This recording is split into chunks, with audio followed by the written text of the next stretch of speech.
好啦，乡亲啊，继续来看这个桃园市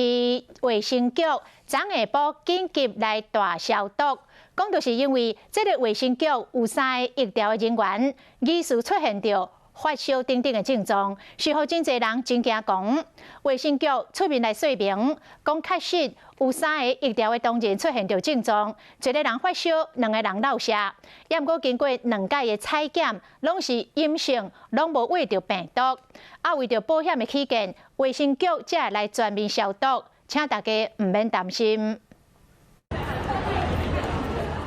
桃园卫生局人员拢伫门口，因为有疫调人员出现发烧的症头，卫生局唔敢大意，伫昨下晡规栋大楼赶紧大消毒。3位同仁因为这个有发烧的现象，那所以第一时间呢，我们就送去隔离。那疫调的期间难免有风险。电文产讲，未来疫调人员卖采取分流降低风险。桃园市卫生局长嘛出面说明讲，其实人员拢已经二采阴性，其中1个人嘛已经登去上班啊。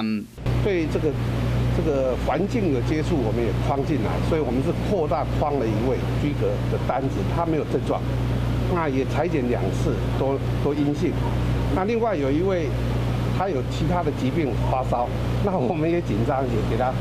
让他在家自主健康管理。卫生局强调讲，消毒只是预防性尔，民众免伤过烦恼。几乎我们说的疫调是用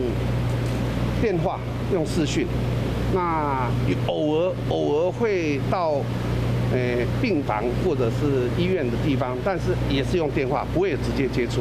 目前桃园病院因为随着病患甲医护人员陆续刷出来，真少看到民众伫出入，人力的部分嘛有免成病院斗相共。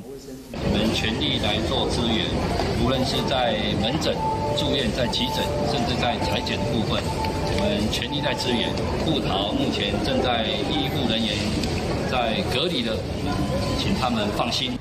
病院爆发院内感染，目前到底敢有法度控制掉，也唔知影。不过中央地方甲附近的病院拢总动员，就是希望讲防止疫情传出去。